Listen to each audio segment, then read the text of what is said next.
Good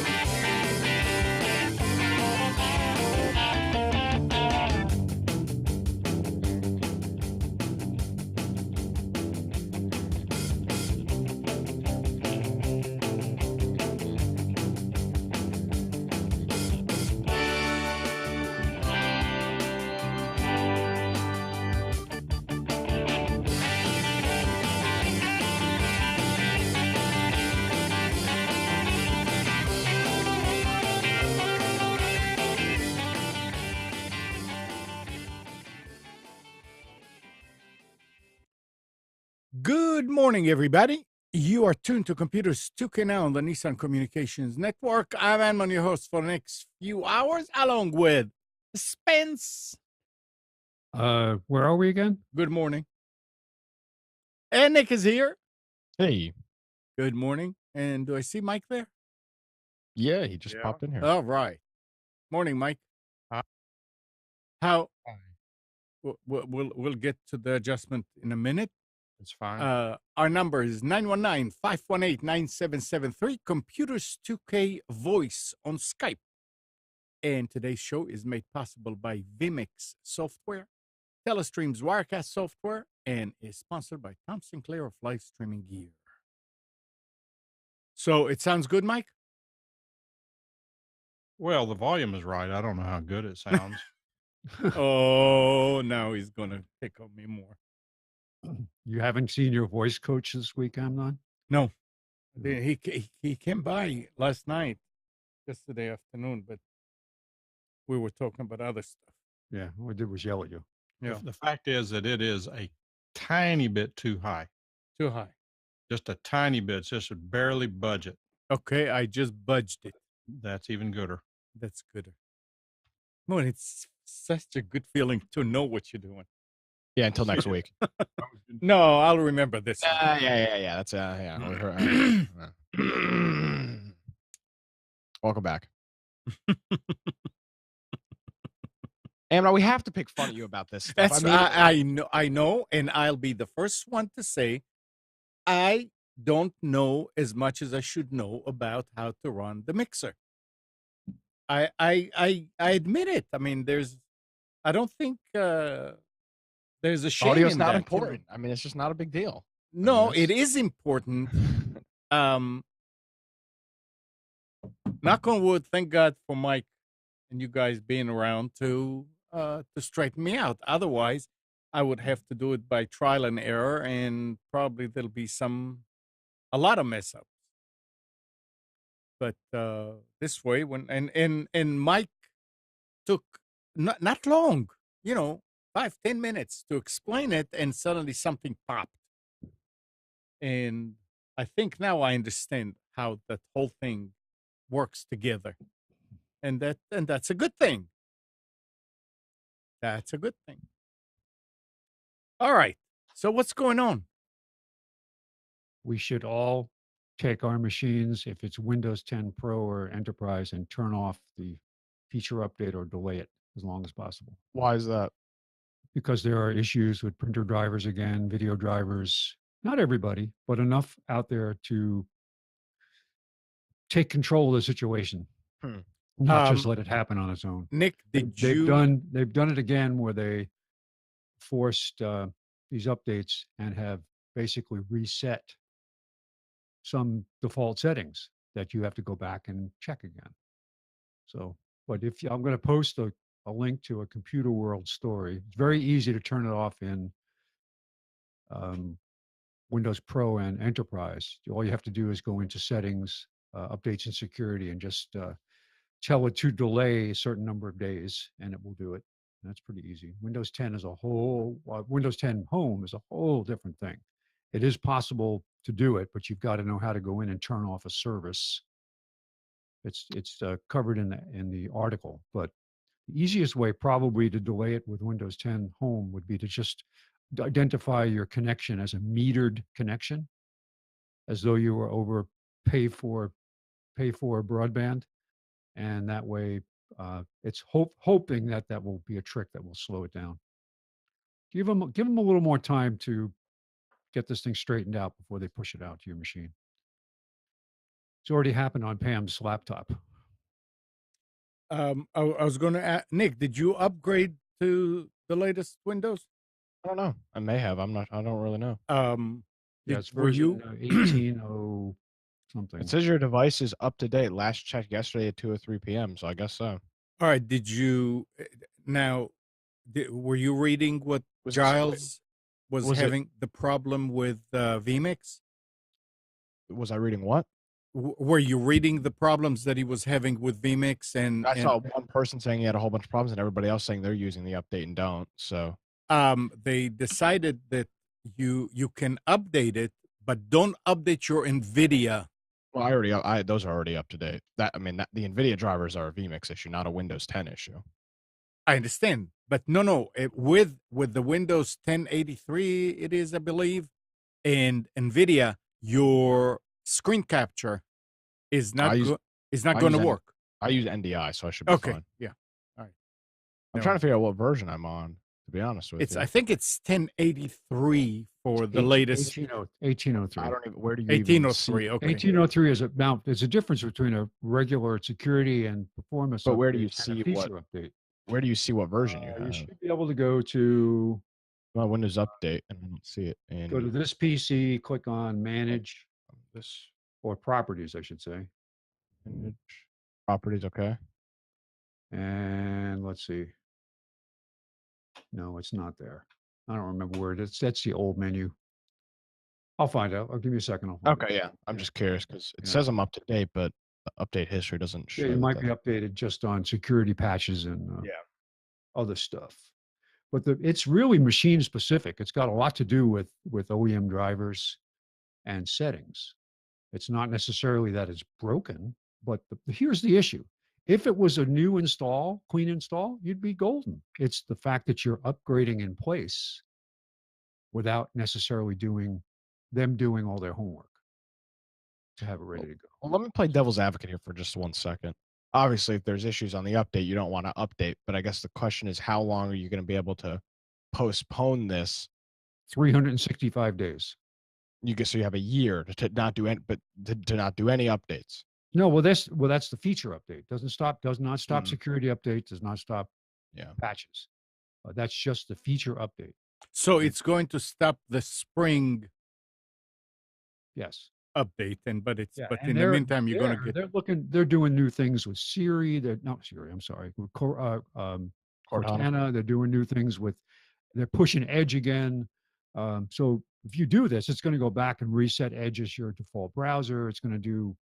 Now, I said Things let me like play that. devil's advocate because I think that's kind of the thing. So even if you can push it for 300 days, you're still going to have to do the update, and it's still going to make all your stuff not default again, right? Well, the point is to let them work it out.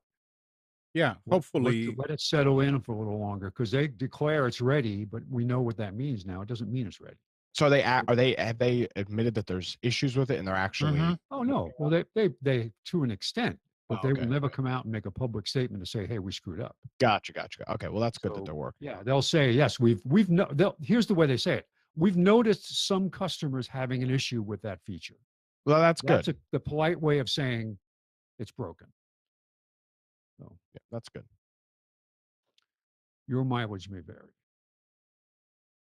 So that's the thing. It's just the only reason I was mentioning to you, Nick, is because I didn't know how you're doing that, and I didn't want you to get to the show and boof, it's not working. Wouldn't be the first So if time. you're using NDI, it's I just checked mine. It's on version 1709. Where did you find it, Mike? I don't know. One of the settings go to settings, advanced. It seems like there's an about on the lower left, and you scroll down and it'll show you. Settings advanced. The about may not be on the advanced screen. I may have About this one. Let's see.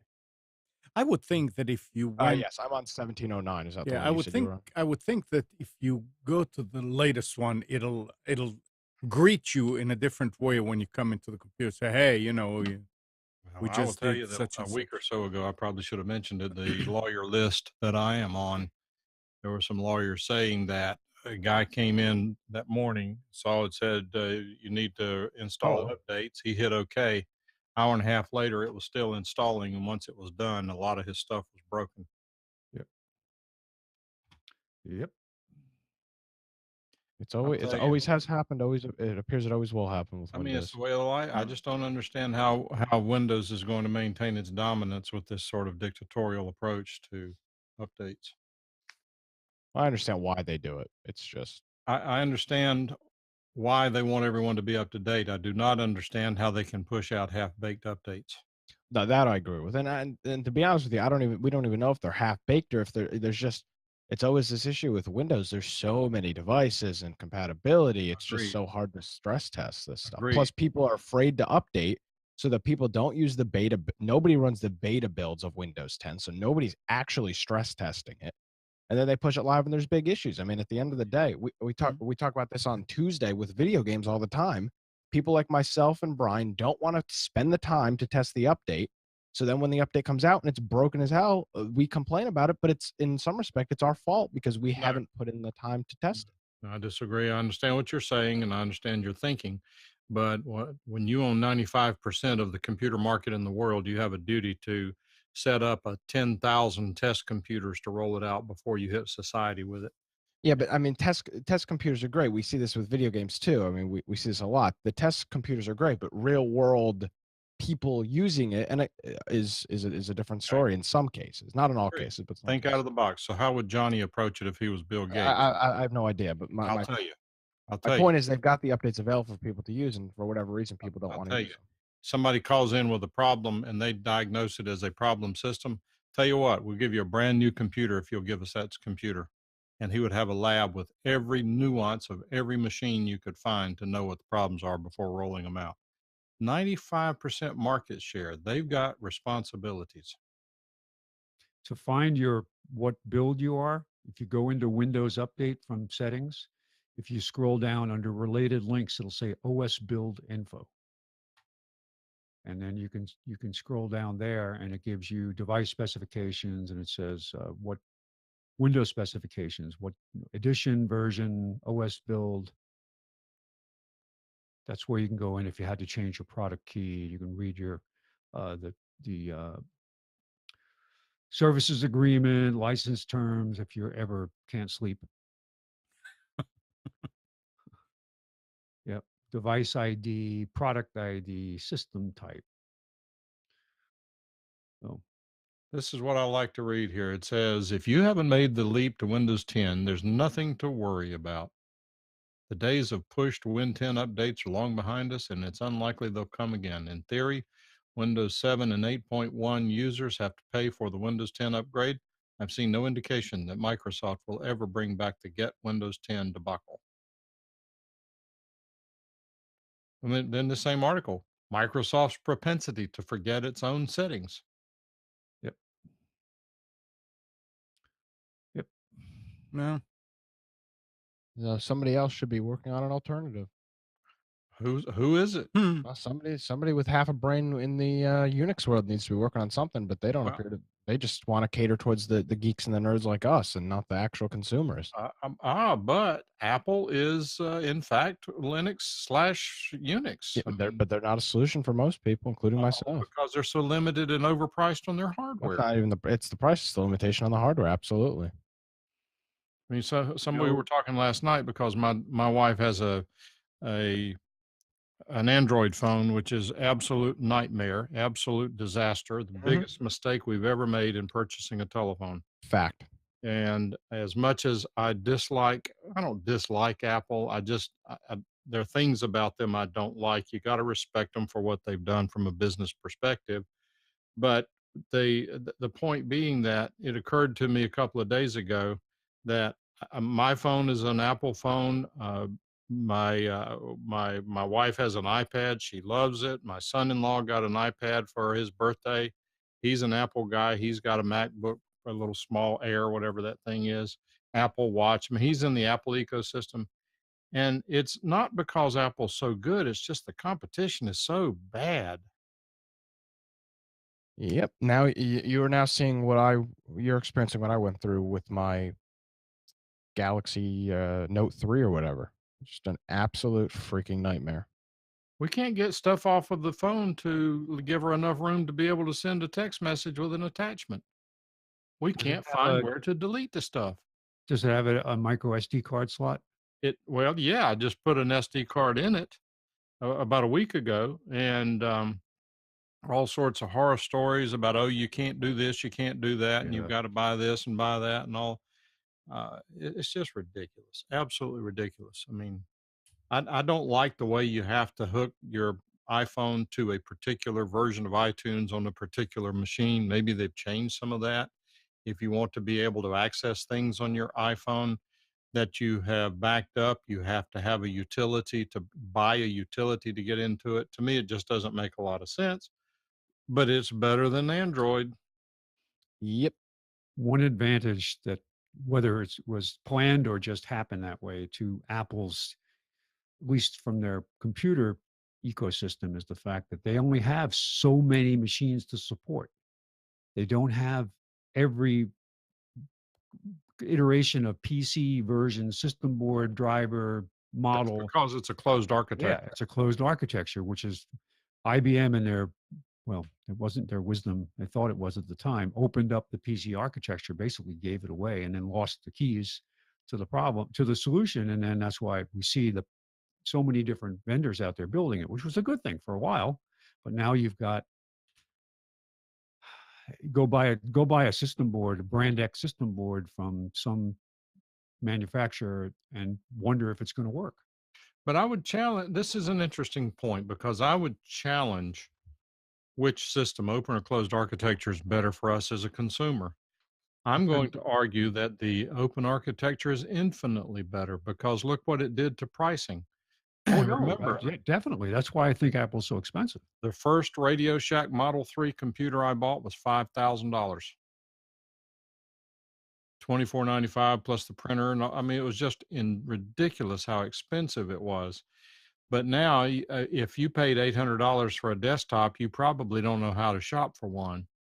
It's just amazing what the cost has done. Having said that, I would say that when you think back to the days of having to do jumpers on hard drives and primary drives, secondary drives, slave, whatever, we are definitely much better off than we were 20 years ago with computers. I mean, now you don't have to have a computer whiz in the family. It still helps, but a lot of the stuff you can do yourself. I mean, even the good updates are done automatically to an extent that's good.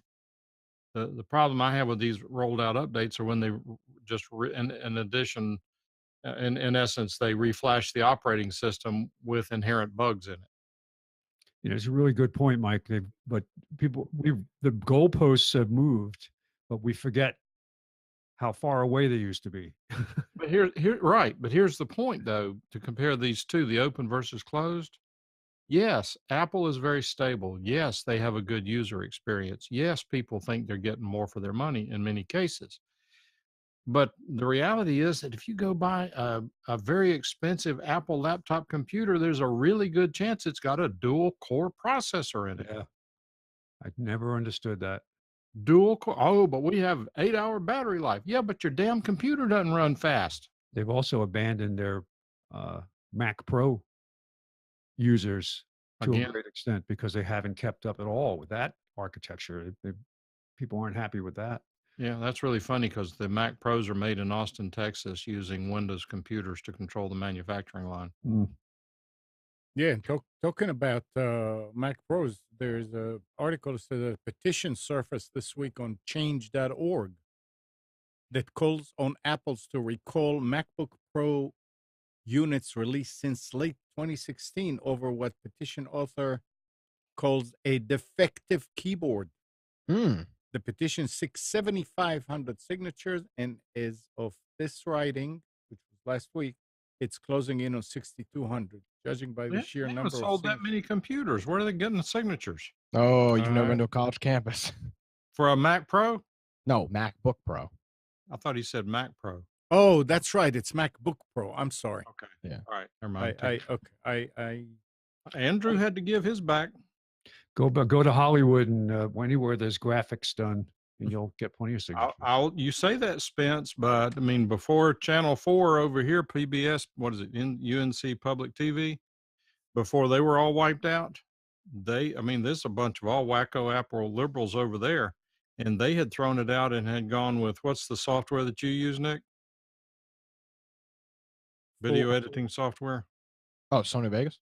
Yeah, they were using Vegas throughout the whole Oh TV. yeah, well, Vegas is great software. The commercial version, I mean, the high end version. Yeah, well, and the reason the reason that I specifically can't move over to OS X for my main use is the video game market. They're not first of all, the computers don't have the video card capability to even play half the games, and second of all, half the games are more than half the games. 3/4 of the games don't have versions that run on Mac because DirectX does not run on OS X. Come on, Nick. Frogger runs really good on. Yeah, Frogger runs great. OS X. How about Pac-Man in the 8-bit mode? Defender too works. I can run that on my TI-84. I don't need to buy a $1,500 MacBook to do that. But that's the biggest issue for my side. Now I've contemplated multiple times getting a MacBook for a laptop.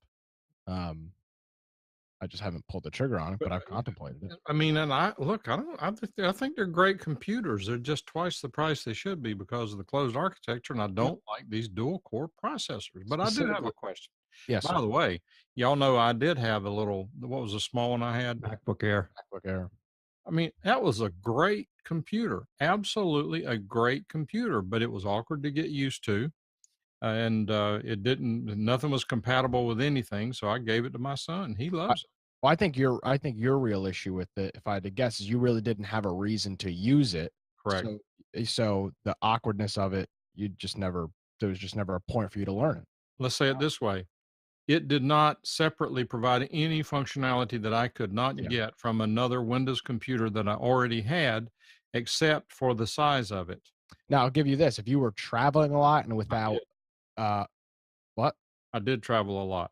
If you were traveling a lot without access to power, like on airplanes and stuff like that, you probably would have loved it because the battery on that MacBook Air literally will last like 18 hours compared to it. They were clever when they first introduced that machine because they introduced it not as a replacement, but as an extension of your desktop computer. Yes. They did not say you're going to bring everything with you on this machine. It wasn't ready at the time. Yeah. Hey, you've got a 16-hour flight over to Japan or whatever. Bring this computer, and you know what? You can use it the entire time. You don't need a power plug. Good luck getting that on any Windows computer. And it was it is very successful at that. And that's the only reason I've contemplated getting a MacBook is the battery life. I have a customer who is an accountant and a CPA who had a MacBook Air. I don't know if it was the very original one, but it was still limited to 4 gig of memory, and it had a solid state drive in it. But he was running Parallels because it was the only way he could run. He had to run all these versions of QuickBooks for his customers, and he had upgraded every year because people would send their QuickBook files to him for them to run the books on. And so it got to the point where he was out of memory, out of disk space, and I kept having to keep cleaning up the hard drive to get. And so finally, he went to Lenovo Carbons, and is very happy with it. But it was a difficult transition. But we realized, hey, 80% of what you're running is running in the PC environment anyway. Yeah, that's asinine. Just pull the plug and move over. So, but he loved it because it was so portable. He'd go to the office and plug in a docking station so he could connect everything, and it was great for him to take it home and work. But now the PC hardware form factors have caught up, and you have Carbons at work, don't you, Mike? Yeah, excellent. Yeah, they're nice machines. They are. Although I was using mine Friday, and it just all of a sudden turned off. Uh-oh. For good? No, it booted right back up. There was a protest. Isn't there a nationwide protest by all Carbon machines on Friday? But anyway, this my best friend has this computer his wife gave him, and he's an older fellow like I am. He's set in his ways like I am. He has this program, Delorme Street Atlas USA, that he loves. He uses it when he travels. He doesn't want to switch over to anything else. He's got the stuff on his phone. He's got a GPS, but he likes this program. he wants me to install it on his computer. The problem is the last version was 2010. Mhm. It's a Windows 10 computer. I'm debating whether to try it. Oh, it'll probably run. 2010 would have been Windows 7. But here's the other thing. He doesn't have a CD drive on here, and I'm not sure where my CD external is. Should have asked me last night. Yeah, well, I wasn't thinking Uh, about I've it. got one somewhere. You can, I mean, can you not put it in your computer, extract all the contents onto a USB drive and put it in the computer? I've never I tried. don't know. I mean, I've I don't know never if that works. like making a bootable USB drive. Well, it's not going to Just be make bootable. a- It's a program. Put it in another machine and just share it and connect to it as map it as a There network you go. drive. That's what I was trying to Yeah, remember. How to there do you it. It's go. been so long since I've done that. Mike, how do you configure the config.sys for the driver for a CD-ROM drive? I Remember don't. we had to do all that crap? Oh yeah. Oh man, By the way, I don't know if you guys saw it on a completely different note, but this week Microsoft released about a 900-page document of operating system commands. It's the internal document they used for all of the DOS commands. I did not. I'll try to find it. how many different ways can you say shut off? Well, you go, for example, I only briefly just glanced at it, and the one thing I saw was FSUTIL with pages and pages of stuff that come after some of these things, flags and explanations about how they work. Hmm. Maybe they're going to bring 919 back the command line. Does it still work if you type the command / that it will show you all of the optional flags? I'm not sure Is about all it that. still built into? Just found it. I'm going to post it in chat. 919-518-9773. Computers 2K Voice on Skype. And it's kind of, while Mike is doing this, how many of you changed your Twitter password? I did. I didn't. I saw the alert. Yeah, Twitter is urging its more than 330 million users. Now, different articles give different numbers about the total users to change the password after a glitch exposed some in plain text on its internal computer network. So it's not that somebody, so far they're saying that it's not like somebody stole or broke in. It was a glitch and we exposed it on our network, so some of our users may have seen it. But if you go to Twitter, if you have a Twitter account, you go to Twitter, it will prompt you to do that. Why do I care Don't if anybody skip it. hacks into my Twitter account? I mean, good Yeah, grief. but I have no idea. I mean, it will be nice for somebody to break into Trump's No, and I know put out why. notices like, that there are certain people that you would want to break in. There are people who would want to break in order to create havoc. I know why they did it. It's not true. It's a lie. You know why? Because Joy Reid needed an excuse to explain why she had these homophobic remarks in her Twitter feed because she claimed that she was hacked. Remember this? So they came out. Oh yeah, the passwords they were compromised. You gotta change the password. She's got that's cover it. now, Yeah. right? All the people that put crazy stuff on Twitter that try to get rid of it now have cover. You say that, but let me tell you how realistic that really may be. I'm thinking it could be. All right, Mike, What? Go ahead. go Yeah. ahead. No, I'm just telling you. I thought you had something. No, Okay. well, in one respect, I mean, not to get political, but I will offer. When I read books, I like to tell everybody about it, and I'm going to suggest that you guys might want to read this book. Unfortunately, it's very expensive for the amount of text in it, but it's a sitting congressman who's telling the story about how broken Washington is. And unfortunately, it's very broken and probably not going to get fixed, but at least you'll know what you're dealing with. It's called Drain the Swamp by Ken Buck. And even though he's a Republican, he is equally critical of both sides, particularly of John Boehner. No. You can find it in a library, but it's not worth the price to buy it, but it's a good book. Now, and another thing about like here, the way that these companies operate. There, I don't know where's the other story about Facebook, but there was a thing about Facebook that there was one guy that abused something about that Cambridge Analytica, and they fired him. That's what they did. They fired him. And here's another one. It says, after a member of the information security community provided evidence to Facebook's chief information security officer, the company has terminated a security engineer who allegedly used their work position to stalk women online. Just fired him. Did we called a ever hear sacrifice. what? You're going to sacrifice him for the cause. Yeah, but I mean, do you ever? I mean, if you did something like this at your place of work, don't you think you would get prosecuted, arrested for doing something? I mean, what if you just let him go? Well, let me ask you a question, Amnon. And don't let me lose your train of thought here because this is a little bit of a distraction. But do you remember when the internet first started being added at businesses? There was this major outcry that we had to put controls on the internet. Employees were sitting there on the internet all Yes. day, Yeah. playing on the internet instead of working. And some of them were going to questionable sites, Right. porn sites, and things like that. So these companies were spending tens of thousands of dollars on network appliances to control the usage. Mm-hmm. You notice they went away. You Yeah. notice they're not really there. You know why? The Why? abusers turned out to be the executives.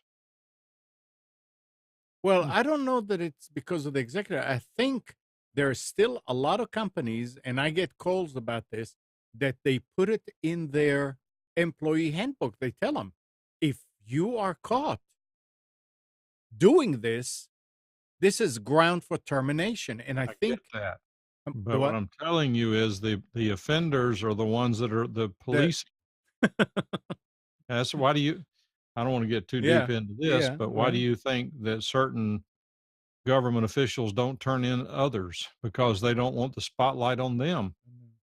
mm, All right. Right now, if I called the IRS and said to the IRS, look, Amnon Nissan is cheating on his taxes. I'm mhm, having to pay more because he's not paying his fair share.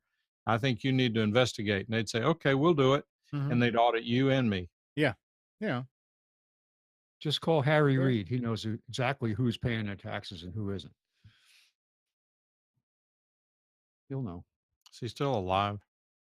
Apparently, What is it with John Kane saying he doesn't want Trump at his funeral? Ah, jeez. Is that not the sickest thing you have ever heard anyone say? Yep.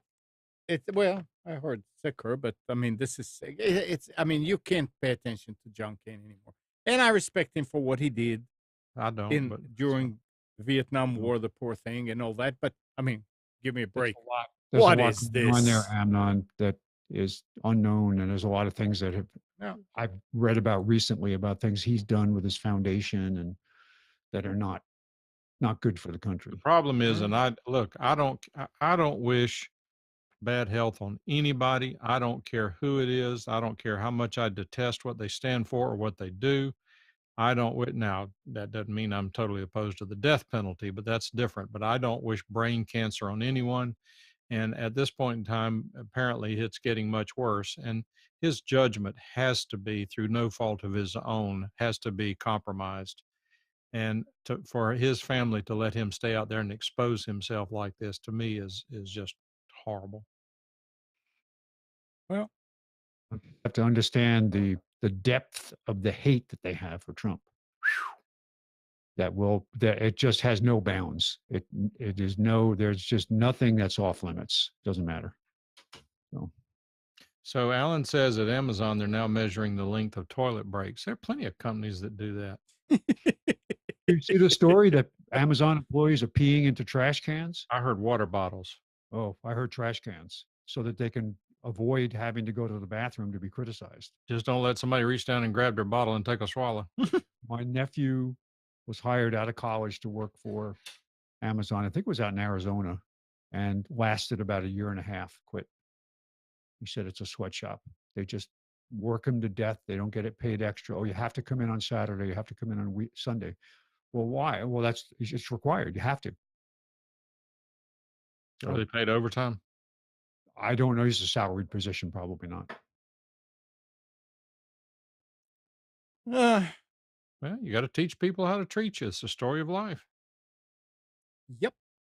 I mean, the economy, the way it's turned around now. I mean, my gosh, I leave the office typically at 4:30 to beat the traffic on I-40. I had to move it back to 4:15. Now, when I leave at 4:15, I still get in stop and go traffic. The economy is booming so much. There's so much business going on in the triangle that people are on the road most of the time. I'm very alarmed by the rate of growth in our town here in Apex, where I get out a lot and I see a lot of houses. I stop in different developments, and it is expanding exponentially. There is not enough room for people now to drive, and with the thousands of people that will be moving into these new homes on inadequate roads, the plans have just come out to expand highways. So Highway 55 going through Apex has to be expanded. It's a single Oh, lane going through town. How do you take 55 to US 1 through Apex at You 5 can't. It's insane. And You can't do it. We're going to have to they're get gonna- flying cars. they're going to expand 1010 Road also between the Apex Peakway, which goes right by my development. If you try to get out of there in the morning, unless you go out at the traffic light, it's impossible. I'm gonna move up there, so I'll add another one to the mix. That'll be good. We don't want any more Yankees here. I'm gonna come live with you, Mike. What are you We talking don't about? want any more Yankees. As long as you pay rent, you're welcome. How long do you have to live here before you're not counted as a Yankee anymore? It never goes away. It's the Oh. one drop rule. If you were ever a Yankee, you're always a Yankee. Spence is a Crap. Yankee. Amnon is a Yankee too. 28 years isn't enough. Nope. No. No. Now the aggression towards you does decline over time, but it never truly goes away. I People- think people hate the me. reason for that is because there's just so damn many of us now that we're not the minority anymore. Well, We're the majority. Well, sort of, but I mean, some of you Yankees moved down here and actually realize why you left, and that's a good thing. But it's these other, I mean, all joking. I mean, we're joking obviously to an extent, but if you really want to see how bad the problem is, go to city-data.com forum, look at the Raleigh-Durham Chapel Hill subforum, read about all the Yankees that are, which school do I move into? How much traffic is there between Cary and Chapel Hill? Oh God. What are the arts? So tell me about mass transit in the triangle. How long do you have to wait between train subways to go where you want to go? I mean, it's just insane. It's Yes. insane. You know Yeah. what? I'll post on there. You wouldn't like it here. There are a bunch of redneck conservatives down here. They're not going to go away. I mean, you really wouldn't like it here. You need to go take a look at Boston or somewhere. You mean? I'm Oh, sorry. You send him to mean Atlanta. Boston? Boston. Boston. Okay. Send them to Atlanta. Has Atlanta gone down to tube? It's already down to tubes. That's why you should send them there, because it's going to be the same as being in New York to them. Because There's a Waffle House on every corner in Atlanta. Yep. Oh, I've been down there quite a bit lately, and it's just hearing the stuff that's going on. It's like I was very thankful to come back home to think, hey, it's better here than it is there. Yeah, Not crazy. Alan's talking about the traffic on the West Coast and beyond belief. There are twice as many cars on the roads made for the 1980 traffic. In Vancouver, BC roads were built for 1970 traffic. Where is it that they built double-decker roads? They have them in bridges New in York. They have California. them in California. Seems to Yes. me like, did Miami do it? Some bridges. It's just interchanges. Yeah, interchanges. No, and no, no. bridges. There's some place where they built T like a monorail, but the top is, Oh, yes, you're right. That was past the new stadium going down into downtown Miami. but it's Right. east-west going one way. I mean, east going one way, west going the other. And I mean, that's the only solution. Yeah, that's crazy. Overpopulation. We need to. we got a Flying problem. cars. Who said flying cars? So the solution of that they covered in the new Avenger movie is right. Then we have to get rid of half of the population of the universe. Yeah, I agree. Let me pick. I'm all for it. Let me pick. Am I going to be there? Mike, can I stay here, Mike? let me just say that if I were you, I wouldn't be visiting New York anytime soon. Vacation. Uh-oh. So I should move my parents down here, is what you're saying. Well, no, I don't know now. They're not exactly on board yet, are they? No, they're not. Well, nah. They're I close heard enough. they're setting up. They're going to call it the Pop Squad. They mean know well. how, They mean And well. I'll tell you, population boom. All right. hang on, Amnon. Oh, okay. The way you can tell is if you ever hear them say, "Wow, taxes are cheap down here," throw them out. No, they wouldn't say that. Throw them out because they're going to vote for a little bit more, just a little bit more, because it's still so much less than we were being robbed up top. Yeah, that's right. There you go. All right, Amnon, now you can change the subject. All right. Now let's just change the subject and listen to this. Last week, Comcast announced speed increases for customers in Houston and the Oregon, Southwest Washington areas.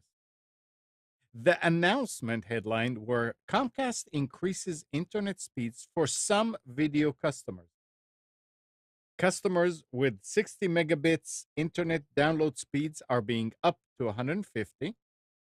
150 megabits subscribers are going to 250, and 250 are raised to 400 or 1 gigabit. Comcast says speed increases will kick in automatically without raising the customer's monthly bill, but only if they subscribe to certain bundles that include both internet and TV service. Bingo. There it is. Cord cutters are not invited to the speed increase party. Isn't that insane? The Houston Chronicle wrote, only those people who bundle internet with cable television and other services will see their speeds go up at no extra charge. Presumably, internet-only customers can get the new speeds by paying more or by bundling their internet subscription with video. So, yeah, there is Comcast, and Comcast is not a small player here. Well, I mean, this is their lame. I say lame attempt because that's what it is. This is their lame attempt at cord cutting. I mean, this is your solution. Mm-hmm. Hey, you want your 150? You want your 60 megabyte internet download? Well, that's going to go to 150, but gotta have cable TV. That's called illegal tying, and eventually someone will make enough of a case out of it. Is it? You think so? Well, I know so. Illegal Oh. tying says if you want to buy this service over which I have an exclusive, you have to also buy this other service you don't want. It's illegal under antitrust, but because these are in essence regulated monopolies, they get away with it. It's like Gene says, it's blackmail. It is. Yeah, it's crazy. I got to tell you guys, I mean, right now, it occurred to me yesterday. I was watching a show recorded on my DVR, and to whatever good extent it's good or bad, the AT&T DVR records about a minute or 2 minutes before the show starts, and it goes about a minute or so after to make sure you don't miss anything. Mm-hmm. So when you queue it up, you always got to see some of the crap you weren't looking for, but that's okay. One of the shows that I watch apparently comes on after the network news. And I am telling you right now, at my age, I grew up in the media. I've been directly involved in the radio business. I've been tangentially connected to the TV business because of the people I know. And to this moment right now, I cannot even tell you who the news anchors are on the major networks, with the exception of, and I wouldn't put money on this, I believe Lester Holt is on one of the major networks as the anchor at 6 o'clock or 6:30 or whatever time they do the news. He's on NBC. Is he the anchor? Yeah. Yes. Okay. The only reason Brian Will lied about being shot at in a helicopter. Yeah, Lester Holt's I don't know about that, but he's. But the only reason I know that is because I watch Dateline NBC, and he's one of the hosts of it. And that's the only reason I even know that. I wouldn't. I mean, right? My time is at a premium based on everything everybody wants me to do. But having said that, I wouldn't waste 22 minutes sitting in front of a TV watching that trash.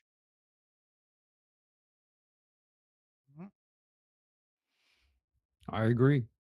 I have no idea who the anchor, and don't want to know who the anchors are on the other two networks. I have no idea. Now, I mean, Amnon, 30 years ago, Spence, 30 years ago, everybody could tell you Dan Rather, they could tell you Huntley Brinkley, they could tell you who they were, and Walter Concrete and all that. But now not only do I not care, I not know, I don't care, and in fact, I don't want to know who they are. I don't want to give them that many of my brain cells. I don't have that many left.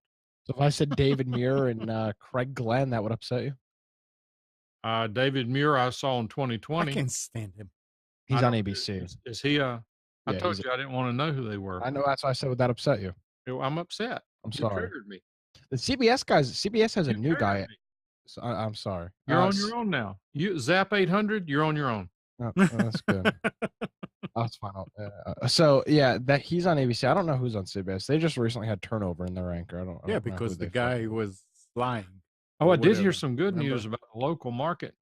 There was some discussion about WRAL switching from CBS to NBC. They They are on took NBC. NBC away from channel 17, I believe. Mm-hmm. And after the switch, REL's numbers went down and channel 11 and 17's numbers went up. That's surprising because I believe NBC is I was reading some looking at TV ratings for Sean the other day. I believe NBC is the top network across the country right now. They probably are, and that's why RAL would have grabbed them. But Yeah. the point is that what misses in it being the top network in these switches, I mean, you're in the radio business, Nick, you know that if you pull one show at 11 o'clock and put on some crazy replacement for it, some people love it, some people hate it. But what it does is it does create discussion. I'm telling you that there are a lot of old people like Amnon who are used to going to a certain channel at a certain time to watch a certain show. When they turn it on and it's gone, it creates a disconnect with the station. Absolutely. It's just that's the way it is. Amnon, did they put the Golden Girls back on the right time again? They are on channel 55. All right, good. All right. Brent says most of these dweebs have either been fired or will be fired for sexual harassment. Yeah, the Tom Brokaw thing was interesting, but And why this, did it take if this whole atmosphere, the Me Too atmosphere, has been out there? What is it? A year now that yes, it's okay to get out there and talk about this stuff. Why did it take a year for it to come up for him? When are the sexual harassment allegations for Brokaw? When are they supposed to have been? Oh, it's years ago. All right, I think they ought not to be able to bring. I detest Tom Brokaw. I detest him and everything he stands for. But I absolutely think he ought to be able to turn his back on it. If they can't bring it up when the evidence is fresh and give him an opportunity to defend themselves and give them a better opportunity to prove their cases without a lot of guesswork and innuendo, then I think that they need to be forestalled. I do understand the position of some of the victims because it's career suicide to bring it up. Well, then you need to get a new career. Never work in the industry again. At least that's what it used to be. Career. Yeah, I agree. I mean, it's you have to be. Let's see, what do they call it? The old casting couch thing? That was part of Hollywood. You had to accept that. But let me ask you, Spence. Let's suppose your wife comes home from her job and they say this guy's sexually harassing her, but if I bring up anything about it, I'm going to get fired. What would the next thing out of your mouth be? Quit. You ain't even going back tomorrow. Don't worry about it. That's it. No, I would, but I'm in a position where I could handle that. Who's in a position they can't handle it? I would work at Chick-fil-A before I would put up with that garbage. But you would like to work at Chick-fil-A. It'd be your pleasure. I know a lot of people suffering in jobs that they hate, where they're mistreated. I'm not saying it's harassment necessarily, who can't leave because they owe so much money and have so many obligations to family and so on that they can't possibly. That's not true. This is what they feel. This is why they don't. That is is why true. they don't change. They're trapped in their own mind. Well, I'm telling you that, and of course, we made no secret here. Several of us here are big fans of what Dave Ramsey teaches. Absolutely. And I would tell you, anybody who says that they're trapped financially is not. They just have to make alternate choices.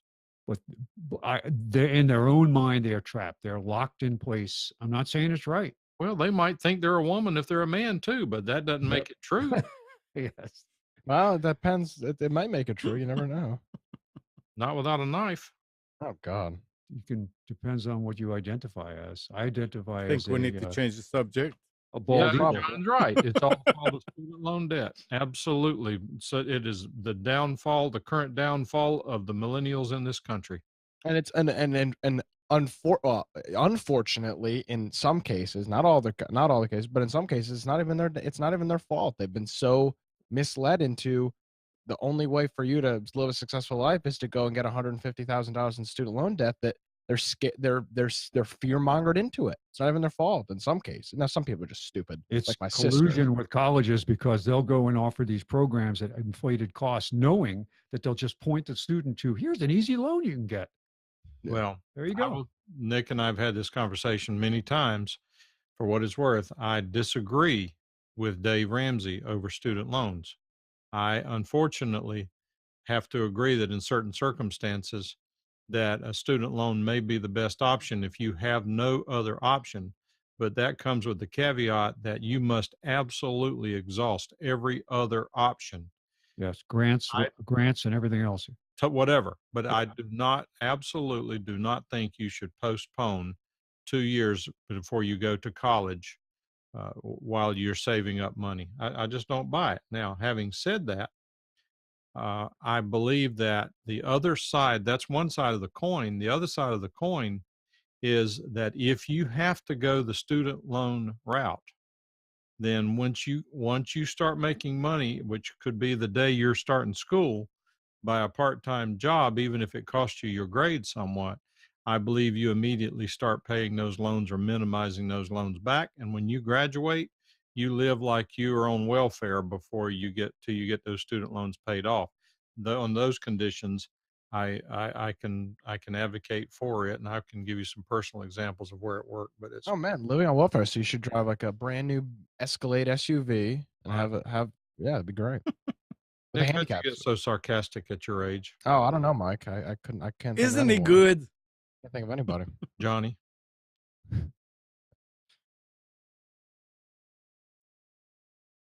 John says 2 years of community college living at home is a good way to start. That's exactly what happened with me. That's what Nick did. It worked out fine. Worked out me. For him. 750 miles later, it's working out. Yeah, As of look where right he now. ended up. I know. Living down in the south.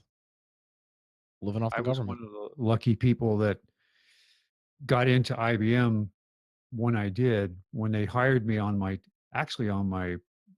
uh, ability to repair things. And I went on to get an education from IBM. So I was lucky. I could have gone. I did go to community college in New York, and I hated it. I hated it. What school did you go to? Nassau Community. Oh, okay. Yeah. But that's what motivated you to do other things. Oh yeah. Well, I heard about IBM, and it was like I never owned a suit until I applied for that job. And So Alan says my university was in the hometown. I personally think that for most people that going to school in your hometown is a bad idea. So That's what I did. Why? I said for some people, I mean, there's no one answer, but part of getting away from your hometown is to learn what life's about, to grow up and be ready to take on the world. And I'm talking about for responsible people who really want to go out and accomplish something, not just live off the government. oh, I'm ready for my $15 an hour guaranteed federal job. Well, if you want to see about a ready. $15 an hour guarantee, ride around and look at all the McDonald's that are being remodeled to put in kiosks. There they are. A couple of the ones down here are. It's great. Oh man, talk about convenience. That's the greatest way to order food. I need to take advantage of some of the online ordering tools now. A lot of you'd be surprised. I was looking at a menu for a fast food place on Friday, and there was an option I could have ordered it and gone and picked it up. I didn't, but I could have. Well, Chick-fil-A has an app. They do. But either I don't know how to work it, or it senses whenever you're close to the store and it won't let you say pick up now unless you're within a certain distance of the store. That's exactly what it does. It's smart like that. Well, I don't like that because I live 4 minutes away and I want to say pick up now. And if I get there and it's cold, that's my problem. Mm. It's already paid for. They've got nothing to lose. I complained about it and they gave me a free sandwich. So specials? Prince? Specials? Yes. I'm actually ready to go. Are we ready to go? We're ready to go. All right, everybody, you need to connect using your AT&T or your Bell System picture phone. Now, everybody, you ready to call? We'll give you the number. You can all call in to see this. So, have you got yours? Anybody go to the World's Fair in New York in 1964? No, I didn't No, go there. you weren't living there, and Amnon, you weren't here yet. No. So, and Nick, you weren't born yet. No, it missed me by a couple of years. Yeah, but they had set up throughout the fair. They had AT&T or Bell System picture phones where you could call from one to another. Like you all jam yourself into this giant phone booth. You could probably fit 4 or 5 people in there, and they had a camera and a screen. And the future, the future. This is 1964. It's pretty cool. Yeah, that was a changing point in my life. Seeing You see that picture technology. that's just showing right now with the picture phone, the lady looking into that Yeah. tube. You see the telephone beside it, Yes. the touch tone telephone, the 2500 style telephone. Yep. With the buttons on it. Yeah, it turns out that Laurinburg, North Carolina, was the first city to actually have touch tone phones available to the consumer. Hmm. And the reason why is because it was time to upgrade their central office. At some point, they said, okay, all future central offices will be touch tone, and theirs was next. So that was the first one to do it. And that's where I came from. And the good news is that when they put them in, it was a true DTMF central office. It wasn't one where they added a bunch of converters where you would dial the number and then you'd hear it rotary dialing in the background. So Yeah, we had them probably right after this picture was taken. The other pictures you see here on the upper left, that's an IBM System 360. Vintage, I can't really say. I started working on 370s and then 390s. So 360 was one I knew one of the IBM fellows that actually developed it up in Poughkeepsie. He had a System 370 in his barn in his backyard. It's unbelievable. Oh, when you get done with specials, you guys remind me to tell you about a couple of TV shows I want to recommend. Right. And also the teletype you see on the bottom right, that was the first computer I ever touched when I was in high school. We had an acoustic coupler and we would connect to Hofstra University had a system. And we would use that for learning basic programming. That's how Western Union sent stuff. Yeah. Well, this was the teletype. You see on the bottom, if you look at that machine, the bottom left is actually the tape reader. And then the upper piece behind that is the spool of tape. So you would actually create the tape or read the tape. So very interesting. All right, Computers 2K Now specials for May 6th, 2018. Starting with Best Buy has a Dell 15.6 inch AMD A6 entry-level laptop, $229. That's $50 off. Office Depot has a HP AMD A10 laptop for $399, which is $300. It's a bundle, so don't go by the $300. It does include McAfee useless virus, and but it does include 1 year of Microsoft Office 365 and a mouse. It's incredible. Staples has an HP Pavilion Core i7 laptop for $599. That's $210 off.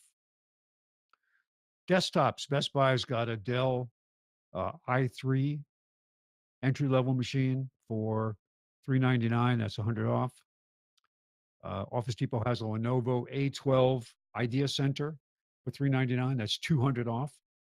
And Staples has a Core i7 HP Pavilion desktop for $589. That's $145 off.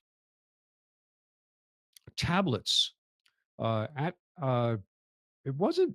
I don't know why they showed this as an on their webpage today for weekly ad, but it's not in the actual paper ad. But they do have $100 off iPad Mini 4s, and these are the 128 gig, different. They come in different colors. $299, $100 off. So if you're looking for an iPad, this is a good time to buy it. Office Depot has a New Vision Android 7.0 8-inch Wi-Fi tablet for $59.99. That's $20 off. And this sale is throughout the industry now. You can get an Amazon Fire tablet with built-in Alexa for $39.99. That's 10 off the regular price. I have one of these entry levels. It's several generations old. Still works good. I purchased it with the advertising. I wasn't willing to spend the extra $20 or so that it was to turn the advertising off. Never bothers me. Never see it when I'm actually using the machine. It's only there on the opening screen when you turn the thing on. But good tablets, good entry level for it. Really, if you broke it, would you really cry over $40? Right. So, and it's still working. I use it for just general browsing and mainly to watch things like Netflix and Amazon. Works well. Networking. Best Buy has a Linksys AC 1200 dual band router for $79. At 10 off. Office Depot had no networking products at all in their weekly ad this week. But I did go, and I always like to look for weird stuff out there. Amnon, this is what you need to extend your network to up to 1,000 meters from RJ45. For RJ45 to multi-mode fiber. This is cheap. This is incredibly Yeah. cheap. $69. You have to have two of them, of course. But you have to have fiber. The other end. So, but TP Link. And also Staples has the Amazon Echo Spot for $109. That's 20 off the regular price. Storage.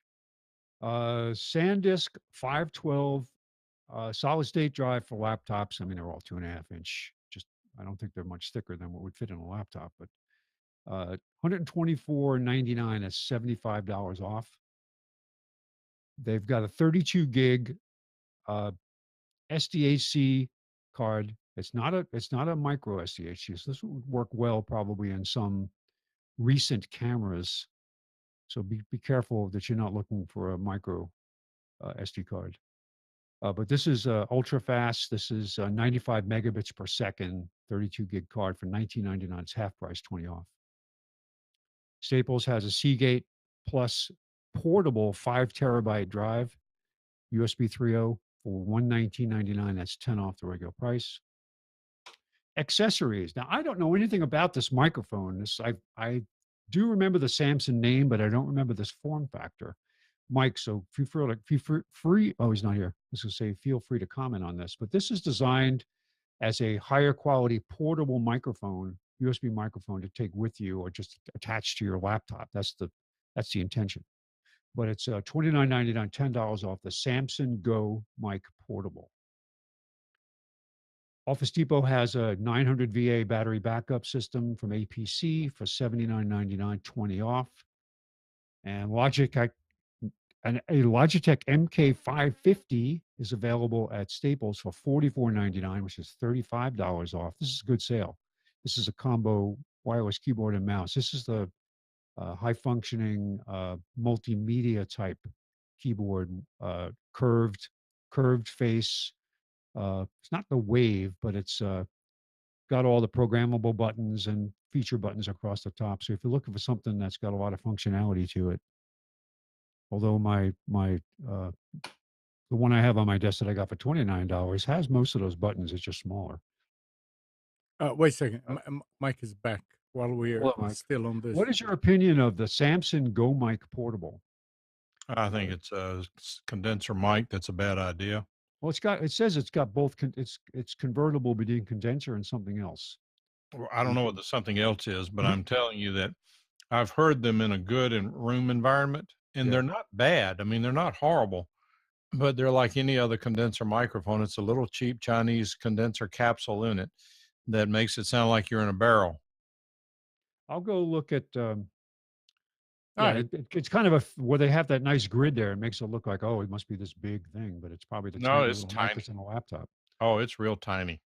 So I'm going to go when I'm finished with this, I'm going to go back and pull their ad because it said something about it was dual function. It was either condenser or something else. So I got to find out what that was. Maybe. Yeah. Okay. Yeah, I don't know.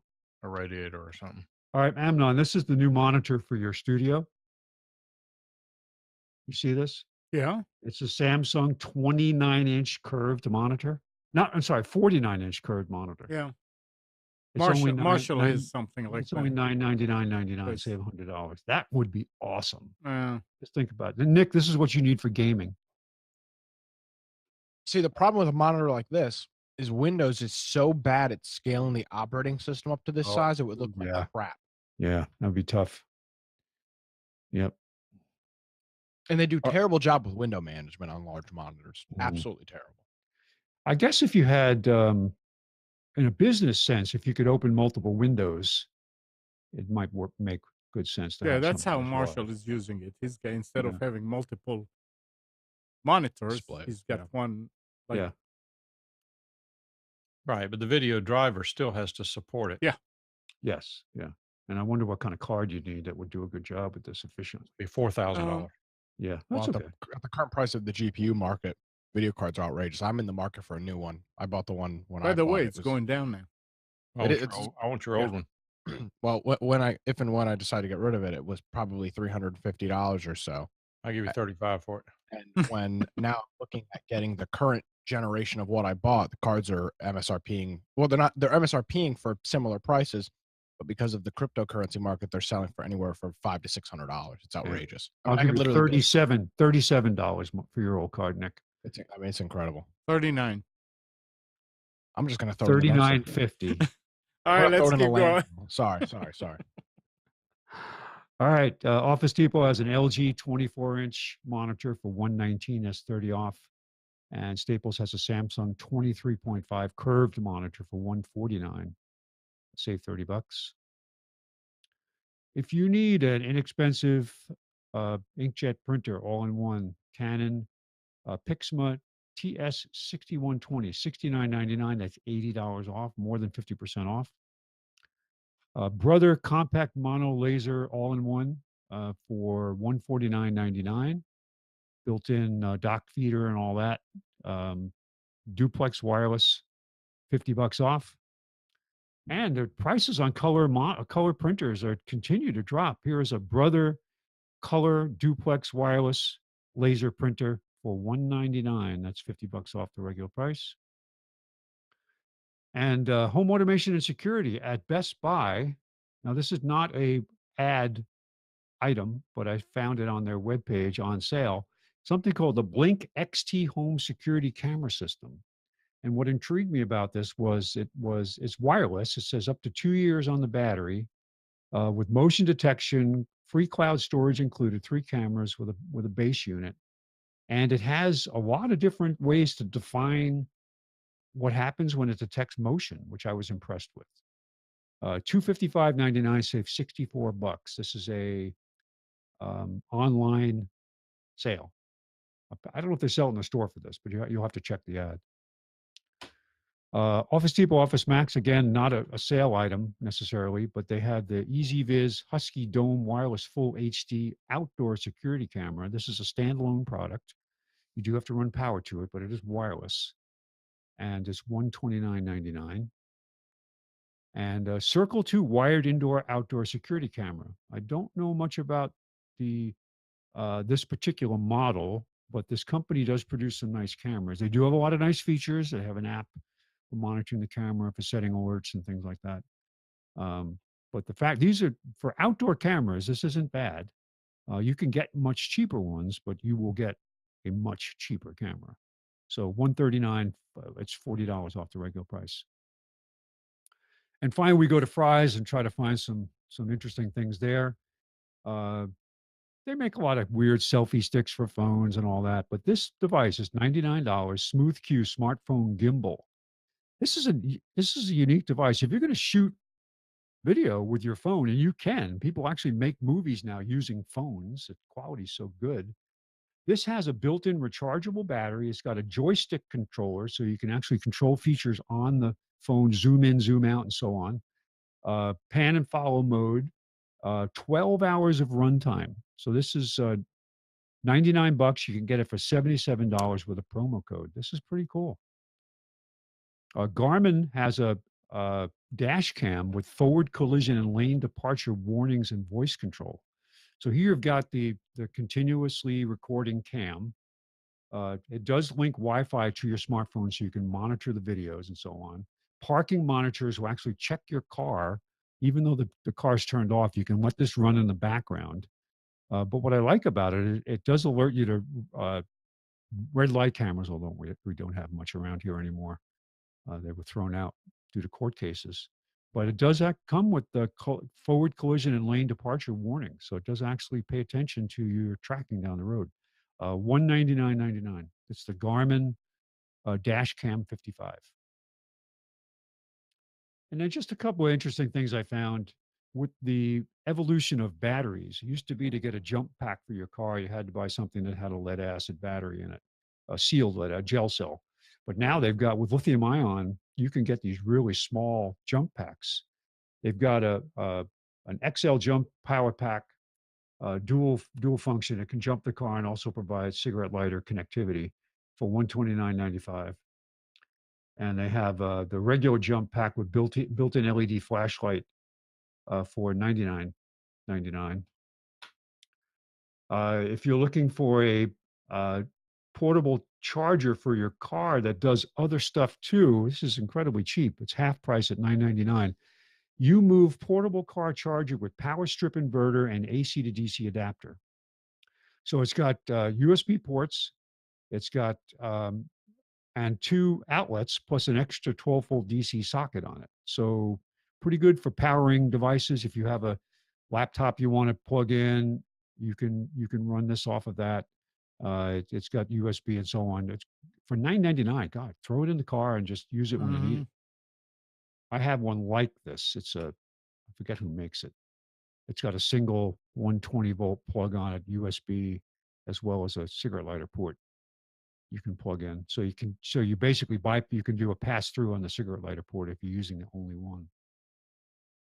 And it has an airplane adapter too, so you can plug it into the seat power, which is now obsolete. But Spot satellite tracking device. We've talked about this one before. It's a way of tracking just about anything that you can hang this device on. It does require a service contract. 24-hour-day tracking location, lightweight, waterproof, email and text alerts, $78. That's after $21.99 off. And then you want to go pro with this stuff, you can go with the TrackMo Car Marine GPS Tracker. This is a permanently mounted device that would go into the vehicle or a conveyance that you want to stick it in there. Worldwide coverage, $149 with $31.99 off for $118. And finally, a couple of UPSs, a 450 VA battery backup from APC for $44.99. I actually have this one. And a 350 VA for $32. So spend the money to back up your internet connectivity, your router, your modem, maybe some other devices that you can hang on there. So no excuse not to do it. That's it for Computers 2K Now specials for May 6th, 2018. Thank you. And we'll have we're going to have a class on how to service the IBM Model 360. If somebody will be happy to donate one, that we can set it up. I can teach you how to clean the heads on the tape drive, and I can show you how to do the preventive maintenance on the DASD and all that stuff. So John wanted to know how you can get enough power through a cigarette lighter to crank an engine. You actually can. You just have to let it charge back through that path for about a week.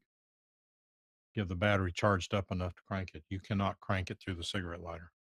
No, you cannot. Cigarette lighter's probably fused at what, 15 amps? And it takes maybe 30.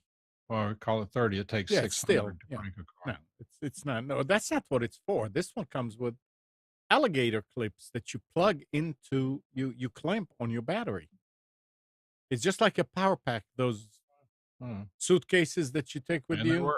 Those work. Yeah. I had a trolling motor for a boat that my friend wanted me to fix for him. I took it apart, found out it had a bad switch on it, looked up the switch, found that exactly the right switch, ordered it, put it in, put it back together, and it doesn't work. Nice. 919-518-9773, Computers 2K voice on Skype. Give us a call if you want to discuss or make comments about anything we're talking about here. And Nick, Mr. Gamer. Yes, sir. I've never heard about this, but apparently NVIDIA announced it is pulling the plug on the GeForce Partner Program. Okay. Due to the company's unwillingness to combat rumors and mistruths about the platform. The GPP has only been active for a couple of months, it was launched as a way for gamers to know exactly what they are buying when shopping for a new gaming PC.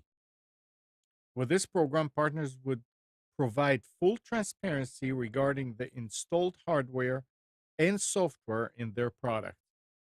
Apparently, there were people were saying things that were not true about it and misinformation, so they stopped. Did you ever hear about this No, program? never. Interesting. All right. And talking about you buying a new GPU, a video card. Mhm. If you were looking for a new graphics card for your PC over the last year, your search probably ended with you giving up and slinging some cusses at cryptocurrency miners. But now the supply of video cards is on the verge of rebounding, and I don't think you should wait much longer to pull the trigger on a purchase. That's not what I said. That's what the author said. Yeah, who the hell's writing this? No, no, I didn't. Doesn't Some mention it. moron. I mean, are you kidding me? The video card market is in absolute shambles right It now. is. You It's still. cannot buy a video. Whoever wrote this article needs to It lose their is. I mean, I was looking to buy a new one for the new machine, and there was no way. Absolutely no freaking way.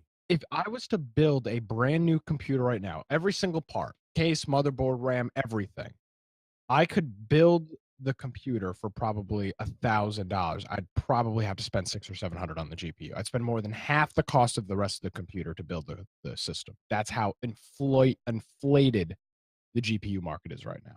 It's incredible. You need to invent a direct neural interface Yeah. that you don't need a monitor anymore, Nick. Well, that's Go what happens. just right to the brain. The article goes earlier this week. Digitimes reported that GPU vendors like Gigabyte, MSI, and others were expecting to see their card shipments plummet 40% month over month.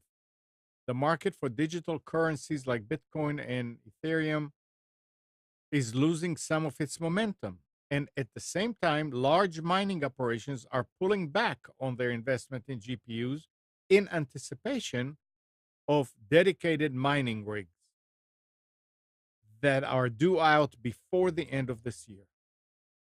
These factors working in conjunction seems like they are leading to more supply, which in turn is forcing retailers to cut prices. For example, the Gigabyte GeForce GTX 1080 video card is selling on Amazon right now for $700. Other retailers even have it listed at the original MSRP of $600. These are the lowest prices of 2018 so far. I don't know. I mean, it's can you imagine No, you $700? can't. I mean, the MSRP 600. You sell it for 700 on Amazon. That is exactly what's know. going on right now with the market. That's why this author is insane. He's even proving his own point. Yeah. Yeah. So yeah, the supply is there, but the price is the thing is this the supply is there, but the prices are still so high. It Right. doesn't matter. They're still high. Maybe they'll come down, but you wait until they come down. I mean, Well, the problem is there's one now. I mean, that's the big problem. I'm Yeah. need of one as soon as possible, but I'm not spending $700. I'm not spending $600. I'm not What- spending what- $500 okay. on a GPU. Wait a second. Why do you need one as soon as possible? What Because is wrong with yours? Well, I'm having an issue streaming our Friday night video games because my computer is not capable of running the game and streaming it at the resolution I'd like. Oh, I bought my GTX 960 in 2015 for, let's see, $209. It mhm. was the GTX GeForce 960. This was at the time this was a very High end. well, it wasn't the high end, but the card became available January 2015, and I purchased it in February. I mean, I purchased the card right after it came out, so this was a brand new card on the market, and it was $209. I mean, these cards now are over $400 if you're lucky. Mhm. $400. Well, Yeah, Savage Pagans. Yeah, wait for the next Nvidia series to come out. Absolutely. I mean, I can't buy anything right now. Nobody can. I don't. Nobody in the right mind would buy a video card right now. and I'm really wondering if all these people that are buying them for mining are actually getting their money's worth out of it. They're not. Nick, I have an ISA VGA card if that'll work. Oh, perfect. Thank you. We can put together like 1,000 of them and And come up and, I, with the same. and I'll tell you, this 960 is still a very, very good card. I mean, without a doubt, it's a very, very good card. But to play the newest games and live stream them, it doesn't handle. It'll play them fine, but it won't live stream them. But there's a couple alternatives. There's workarounds, and I've got a solution set up. But You can actually buy on Amazon and on eBay at the 1080, 1060 60, yeah. for less than $100. But I mean, if you look on Amazon, it's the dealers that are selling them sold one, and these are all coming from China. And some people are saying They're called scams. they're not the real thing, So so you say, okay, I'm staying away from Saying the that. card MSRP is for $500. I don't think a $100 card is a new $100 card is a scam. So it's just interesting how it happens with memory when factories burn down and it goes up and then it comes back down, and it happens with this. Only this one is taking a long stretch of being overly priced. Well, I think the biggest problem. I think the biggest problem you've got is people trying to get. You've got people. If I was 4 years younger, and I was trying to get into the PC gaming market, it would be damn near impossible. And that's my big concern, is that there's a whole group of people age range, I don't know, from 15 to 18 or 19 that maybe are trying to get into the PC gaming ecosystem, and they literally can't afford. Mm-hmm. I mean, it's just they cannot afford to get into the thing, which sucks because the industry isn't growing as it should be. So it's just unfortunate. Yep. Well, they're having to pay too much for iPhones and cable TV. Yeah, I mean, $1,100 for a damn iPhone. Here's something that is kind of funny. Mhm. A couple of weeks ago, we were talking about how a lot of the American educated geeks, whatever, were leaving to go to Canada because they feel better over there, that they have more people I mean, the government is putting a lot of money toward their research and toward all that. So they were saying that Canada is robbing the US's best brains. This past week, here's another article on Slashdot that says Canada's best and brightest computer engineering graduates are leaving for jobs in Silicon Valley at alarmingly high rates, fueling a worse brain drain than the mass exodus by Canadian doctors 2 decades ago, according to a new study. So it goes both ways. People always, it's the old say that the grass is greener on the other side. Well, that's fine. That's true, but things are cyclical. I mean, Yeah. I was sort of online buddies with a young lady as part of a group probably 4 years ago, and her husband worked for a big game developing company. It's one of the big ones. I forget which one it is. And she was actually participating in a Dave Ramsey group, and for some reason she I guess she just had to talk to somebody, and so she started telling me or something about money, and she talked about how her husband made a lot of money. Well, I don't ask her what he made, but she kept tiptoeing around it, and she's finally said something about 7 figures, and I said, well, okay, 7 figures is $1 million. She said, okay, he makes over 2 million a year. And I said, what's the problem? She said, he's gone 7 days a week. I never see him. There's no point in being married just because I've got more money than I can ever spend. They own, it was either 3 or 5 houses fully paid for. They had one child. The college education fund was already set up. I mean, they just were eating up with money. But all of this glitz and glamour from Silicon Valley comes at a very high personal cost. Oh, yeah. Yeah. And it's always, the bigger they are, the harder they fall. Yep. As far as I know, the company's still doing well. I have no idea if he's there. I mean, he's probably burned out, but hey, if you can So- do that for a year or two, more power.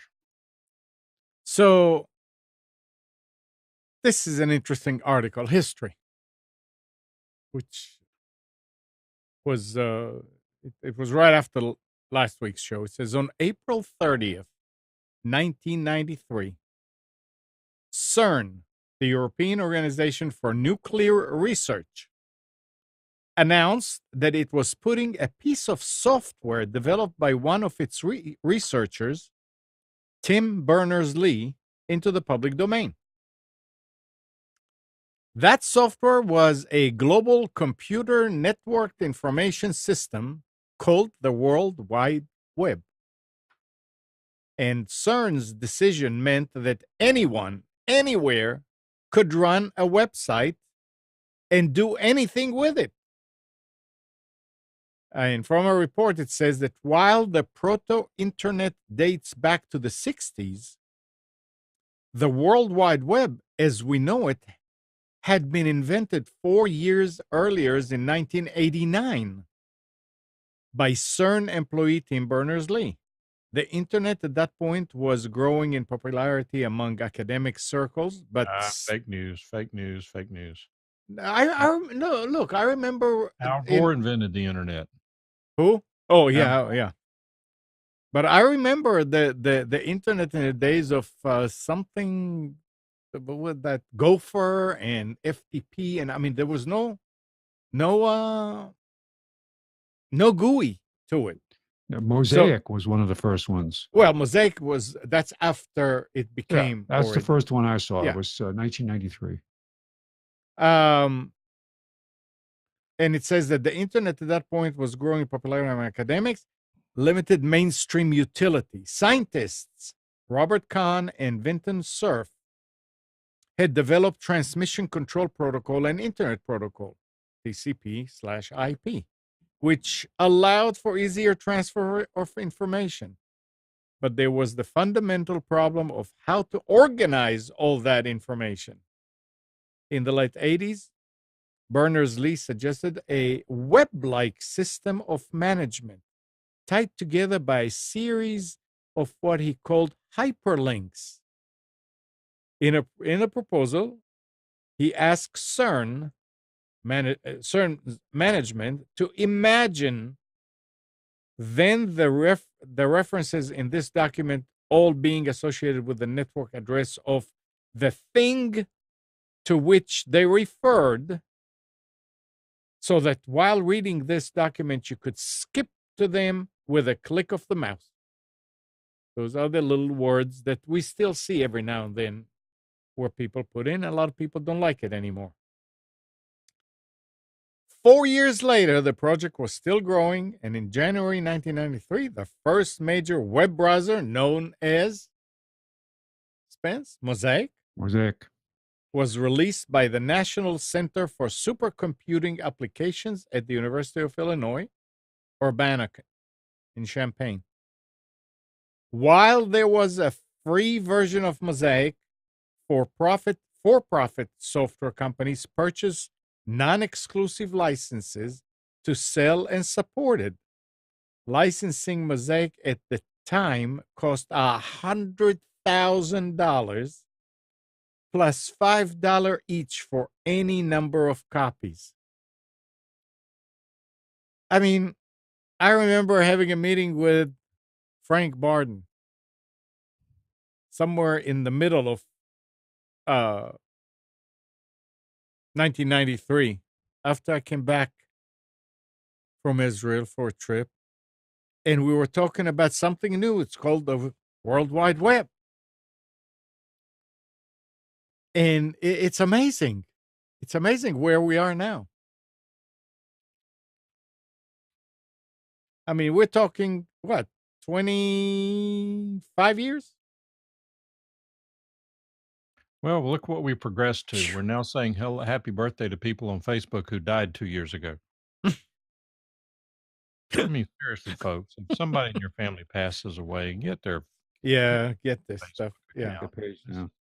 It's sad, particularly when people, I mean, you're friends with 500-600 people on Facebook, and some of them you're not that close to. You go in and wish them happy birthday, and they've been dead for 2 years. That's kind No. of sad. It is. Did Facebook announce or actually release their dump button yet? The disappear button? No. In fact, what they did though was they moved a lot of their processing out of Ireland and to California, so they could tell the EU to go pound sand. Mm. It'd be nice to see if they actually have that. What do they call it? Make me disappear button? It's called right to Yeah. disappear. Yeah. And what somebody made a good point. Wonder how it's going to work with credit reporting agencies. Hmm. Well, all I would really care about is just to remove all Facebook configuration, all the data held by For Facebook. anyone who doesn't know, we're talking about the GDPR. And if I don't really care that Facebook keeps it somewhere. It's just that I would say when I delete my identity, I want there to be no record of me that's visible. If they have no legal basis for holding on to your information, they have to eradicate it irretrievably. So they'll just have to make up some broad legal basis to keep it all. On a different note, a happier note, there's some TV shows here that if you have access to the Smithsonian Channel, you might want to look them up. I mean, they're not as bad as public TV, but and so far the shows I've watched, they'll go into some global warming nonsense every now and then, but for the most part, they stay apolitical. I've watched several shows lately that are pretty good. The one in particular, if you can find it, and they repeat them quite regularly because they're not a well-funded network.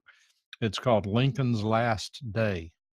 It's a chronology of what Abraham Lincoln did the last day before, the day he was shot, and it's fascinating. They can't resist it. They can't control themselves. They have to put in there about what racist Southerners are and all that kind of stuff. But other than that, if you read through some of that, it's pretty good. It's very interesting.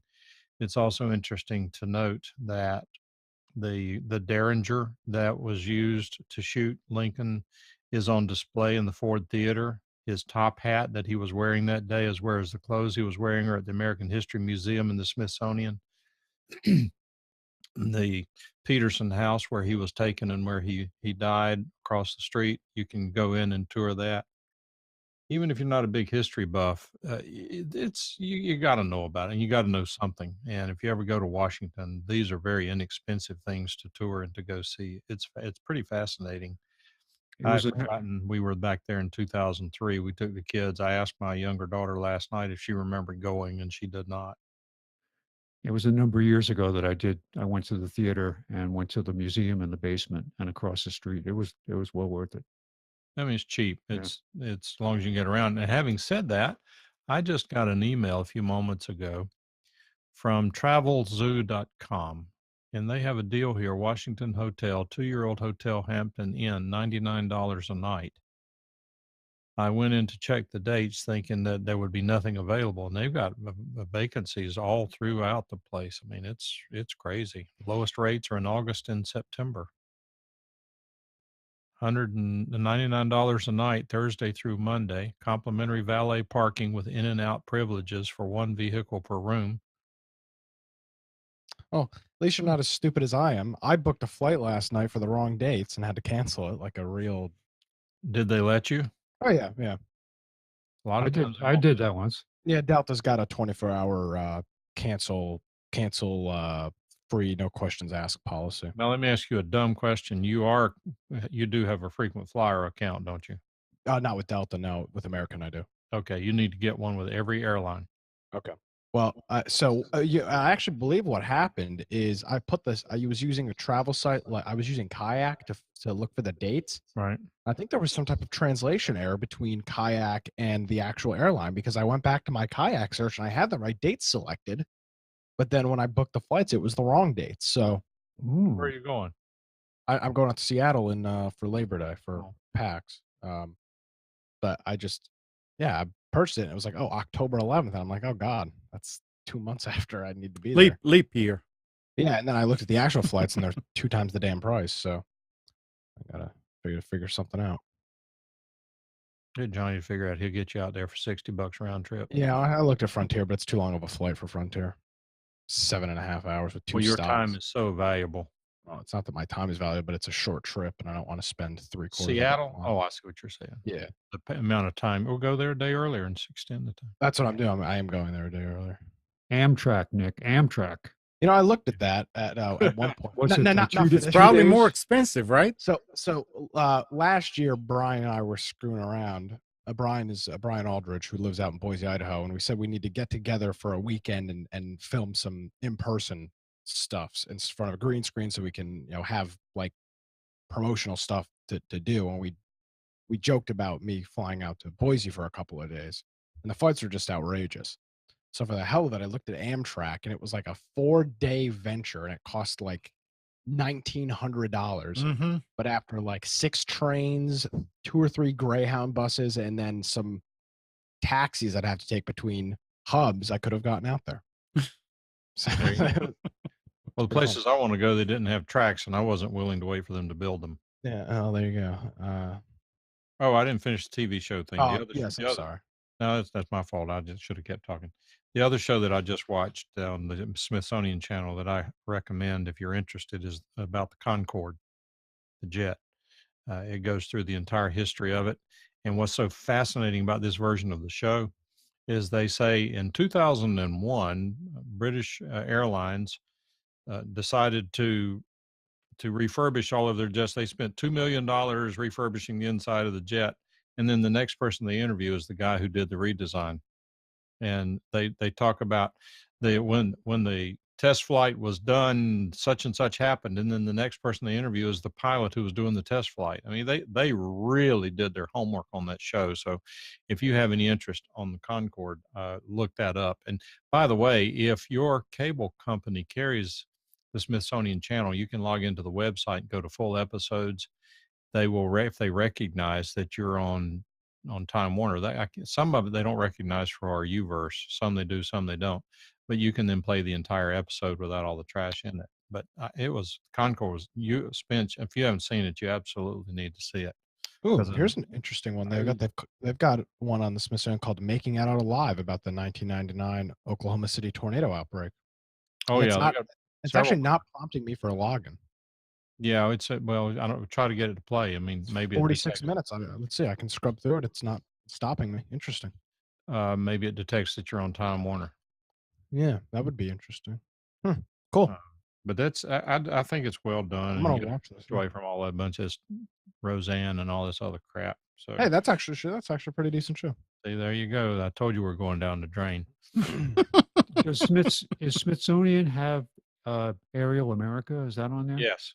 Yeah, that I recorded several of those. That was well done. Well, in fact, I recorded a ton of them and then I deleted them because I just really couldn't get into it. The word aerial caught my attention. But then yesterday or day before, I actually forced myself to watch Aerial America, North Carolina. Yeah, it was good. And it was actually pretty well done. They sneak in. They always have to say something. Every episode says something about global warming. You have to wait for it. They'll get to it. Somehow they'll mention it. Every single episode, every state. And what was so interesting is, do you know how they filmed those, Spence? It's a couple years old, so I guess it's got to be gimbal operated camera on a helicopter. Well, that's what I was wondering, is whether it was fixed wing or helicopter. And my son-in-law and my daughter were over last night, and we were talking about it. And he said, he said, my father flew the helicopter for the one they did for North Carolina. Huh.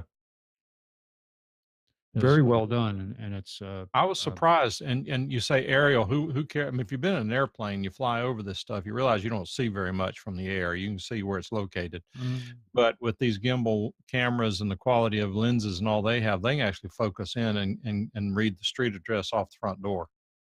I wish that I watched the one on Hawaii, and they show some of the old World War II emplacements that are on top of Diamond Head, right outside of Honolulu, and they've got people climbing up on the roof of this thing. And there's one guy. The picture's so good, they could have gotten an identification of this guy and arrested him for climbing up on that building. The picture was incredible. It's just you zoom in, you could see this guy's face. He wasn't supposed to be up there, and yet they caught him up there waving and standing up there and goofing around.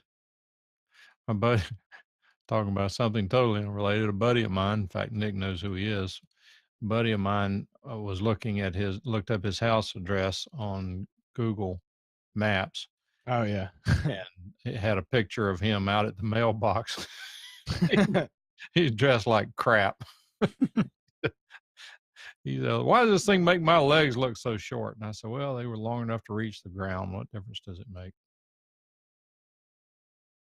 All right, and here's one more story here. The team behind secure messaging app Signal says Amazon has threatened to kick the app off of its CloudFront web service unless Signal drops the anti-censorship practice known as domain fronting. Google recently banned the practice, which lets developers disguise web traffic to look like it's coming from a different source, allowing apps like Signal to evade country-level bans. As a result, Signal moved from Google to Amazon-owned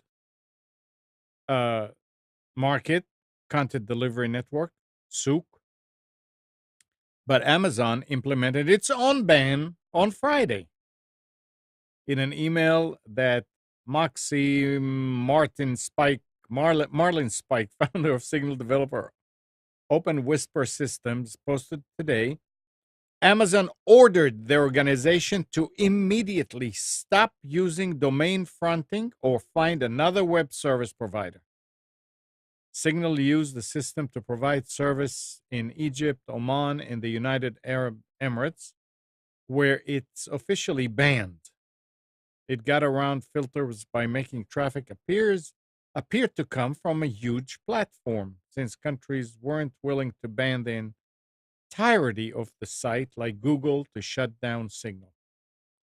I don't know. This is almost like doing something legally, or not legally, doing something illegally on paper and admitting that you're doing something wrong.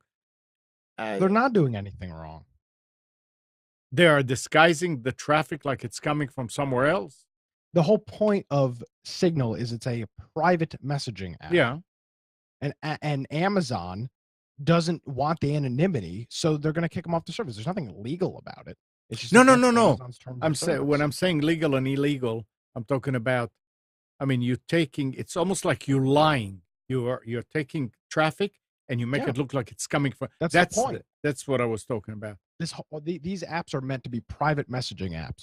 There's supposed to be a level of anonymity on them. That's the whole point of these things.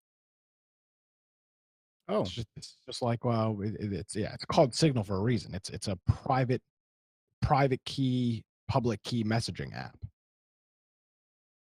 Litecoin has gone up $5 just since the show started. It's up to 171. Let me read the interesting.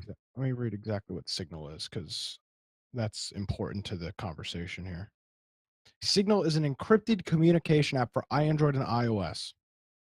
It uses the internet to send one-to-one and group messages, which can include files, voice notes, images, and videos, and make one-to-one voice and video calls.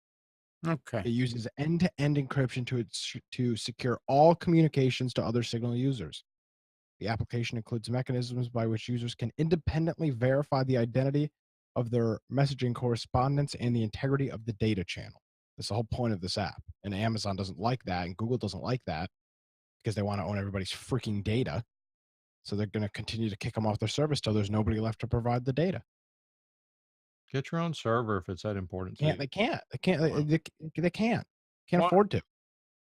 It's a free app. They can't afford to. I mean, it's They just got to have some money coming from somewhere. most of these apps don't. That's why you see. Yeah, do GoFundMe or something. But I mean, at some point, if it's worth it for worth people to pay for, then somebody has to pay for it. You can't have everything for free. No, Well, absolutely. that brings up an interesting question. Is anybody using blockchain for confidential encrypted communications? Not blockchain necessarily, but there are blockchain concepts in all of these private messaging apps. Speaking of blockchain, um, obviously, I think most people are familiar with the website meetup.com for Mhm. local area groups and stuff like that. I'd been on before I moved, right when I moved down to Wilmington, I was on it, and there was a whole bunch, and there was some stuff going on, but there wasn't, none of it was really interesting. I joined a couple of meetup groups, but it wasn't anything exciting. Yesterday I was talking to a friend, and he said that he found an interesting group in his local meetup. So for the hell of it, I logged back into my account. There is a whole bunch of cool technology groups that are now just in my area in Wilmington, and I would imagine across the country. Um, for example, there's a blockchain group down here in Wilmington, Mike. There's got to be one in Raleigh, or somewhere. Um, so for people that have used it in the past, maybe you haven't logged in 6 months or so, go check out your meetup.com account. And if you don't have one, go make one, because there's a whole bunch of cool kind of there's a local Arduino group down here that I just found, and a local Raspberry Pi group. So there's some So cool when stuff on when .com. you logged into your account, Yep. did it not think that you were still up north? No, because I'd used it once I moved. I'd used it when I first moved down here. Okay, I see. But Alright. then I just Okay. there was a couple of groups, but like I just didn't have any interest in them really. And in that same, and a lot of politicians are using meetup.com. They are. If you're Yep. into politics, then it's an excellent site to go to. And they sort of track who goes to these things. You can find out which ones were started by someone with a good idea, but they never panned out. But some of them are pretty active. There are other things. I mean, there are a bunch of wackos on there. You got to be really, really careful. It's kind of like it's a kind of open field. Yeah, Kind of like, and really anybody can start one. right. You can do anything you want to with Yeah. it, but so does this mean that Meetup is in some ways a repudiation of online media in favor of in person? No, I don't know if I'd say online media. It's just, I mean, we're all nerds and geeks here. I mean, it's not a surprise. And it's just kind of interesting to see that there's a Wilmington blockchain and cryptocurrency group that's got 114 members. That's Uh, surprising to me. I mean, Wilmington's not that big. Right. With 114 members, they might not have 5 show up for a meeting. But I know, but if 5 people showing up at a cryptocurrency meeting in the DMA of Wilmington and the surrounding areas, 130,000 people. I mean, that's not Well, insane. I will tell you this. I absolutely, at my age, and Amnon, I think, feels the same way, is that one of the best things in life you can learn to do, regardless of who you are, where you're going, and what you're doing, is networking. You need to learn how to network with other people. If you're not, look, if I won't get into that, but I'm just telling you that if there's something you're interested in, force yourself to get out. I mean, geeks tend to sit in front of computers all day long. Bingo. Meetup.com is a way to find other people interested in what you're doing. Force yourself to go to the meeting. If you don't like it, get out of there. You're not making a lifetime commitment, but Yeah. take a look at it. Yeah, that's exactly what my goal was here. There's a couple of interesting Wilmington groups, so I've been, I don't know, looking at them, seeing what's going on. But I will also tell you on a different vein that, as I've recommended here before, if you're not familiar with nextdoor.com, as much as it pains me to recommend them, you really should see what's in your neighborhood. I've been trying to deal with a lot of vendors and tradespeople around here lately for recommendations. And I will tell you that if your neighbors tell you that this company is a crook, it's going to cost them business. Absolutely is going to cost them business. I have a good company that I'm recommending because they're treating me extremely well. Since I've been on the show today, I sent the operations manager of a company an email about an issue I noticed with a thermostat on the system he's been working with. The son of a gun's already answered me on Sunday morning. I wrote him back and said, "Do not answer me again on Sunday. You can answer me tomorrow." But I looked for this company on there, and in fact, I recommended them one time, and one of my neighbors said, "Oh, they're a bunch of crooks." Well, I captured that message and sent it over to them. Whether they did anything about it, I don't know. But it's probably someone who never hired them. They probably called and said, "How much would it cost to replace my air conditioner? Give me a price. I won't hold you to it." They give them a price. And then somebody else comes in and says, "I'll do it for half that." So that automatically makes them a crook without knowing whether you're comparing apples and apples. But nextdoor.com. By the way, someone here recommended an electrician, and unfortunately, I asked him to come out to take a look to try to solve my problem. He didn't show up. Sorry. Well, not your fault. I mean, that's just. Don't say someone here. Say Amnon. It wasn't just Amnon. Oh. I won't call any names, but his initials were Gary. Yeah, that's true. Oh, wait. All right. It's that time. Anything else anybody wanted to talk about? Yes. Go ahead. This D-Link software to be able to watch my security camera on my phone is garbage. I already had it set up working. I can access it through my computer. I want to set it up to access it through the mydlink.com account. There's no way that I can find to add it without wiping out the camera and starting all over from scratch. Did you try to call D-Link support? No, I don't call Oh, it. yeah. I was having that problem with the camera that we got, Nick. And when I changed phones, and it wouldn't let me do anything. It says you need to reset. I sent an email and got a reply pretty quick. Say, "Oh, just do this, this, this," and I did. Bam, came up right up. So I'm sure it's there, Mike, but it's just that it's not as clear what to do. Well, it could be a cure for cancer, and if you don't know what it is, it's not going to do you any good. True. The thing is, you can follow the steps to installing the camera and start at the point of where, okay, here's the camera is set up. Now, what's the next step? And start with that step. The thing that frustrates me is they So- write these manuals for idiots. Yeah. Yeah. I'm not an idiot, and Hey, there's nothing you can do about it. That's the way they About it. write them. There's nothing you can do. so I don't know. I'll probably just wipe the camera out and follow the idiot instructions, and it'll probably work. It'll probably work. Yeah. The thing that pisses me off about it, you cannot create a MyD-Link account unless you are following their instructions. You can only create it while you're attaching a camera to it. If you try to do it after the fact, it won't find the camera because it says click here to set up the camera. The camera's already set up. I go through it again anyway. It says, how do you want to connect? Wireless, put in your password, and then the thing loses its IP address. So it's just aggravating. I have to just go Yeah. buy a new camera or something. But I like the camera. I mean, it's got an RTSP feed on it. So when I'm away from the house, I can actually connect through RTSP to the camera. But I don't think there's no way to connect through my iPhone with RTSP, is there, Nick? Depends on. I'm not. I would think not. I actually need to wipe mine because I'm having some issues with mine, so I need to wipe mine. Wipe your what? My camera. It's not a big deal to do it. It's just No, I mean I just need to wipe Nuisance. On the other mine. side of the house. I mean, it takes me an hour to get to the other side of the house. I did an update on mine, and for some reason now it doesn't give me push notifications, and it records every time there's any motion. Not I had set specific hours for motion recording, but now it's doing it at all times, and it's no longer notifying me, which just kind of defeats the purpose. So Is that same cheap camera that I have?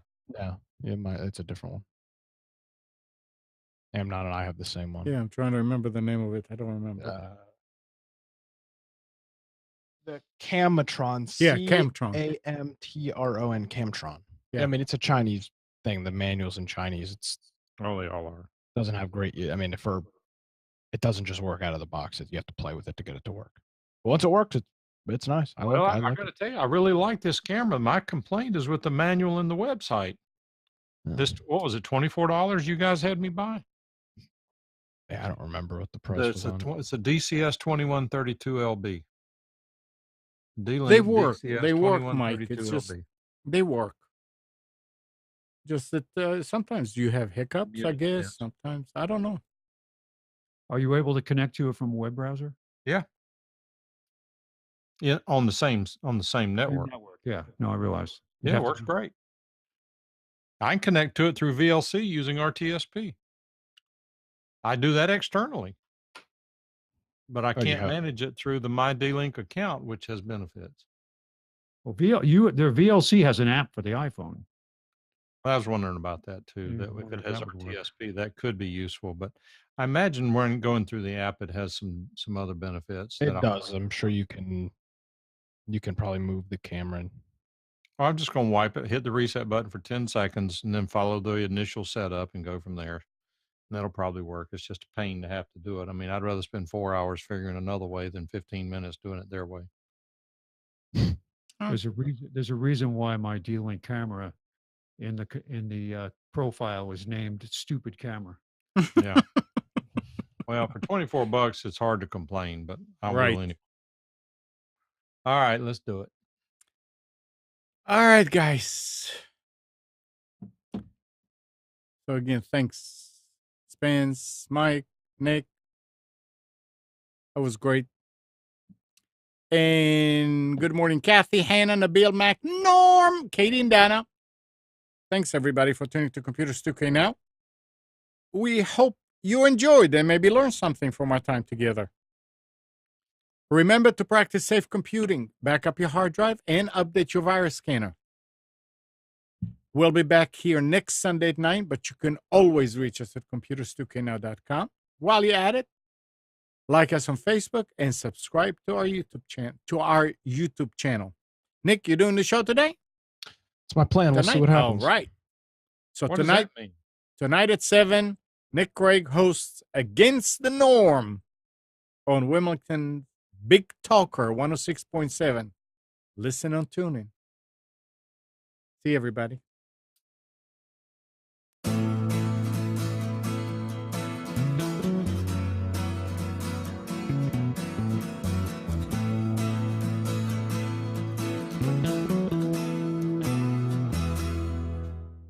You are tuned to the Nissan Communications Network.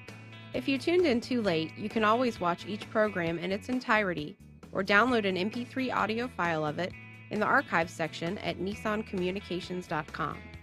Don't forget to subscribe to our YouTube channel, follow us on Twitter, and like us on Facebook. Sponsored by Telestream's Wirecast software, StreamingGear.com, Carolina Apparel, and DeltaForce.net.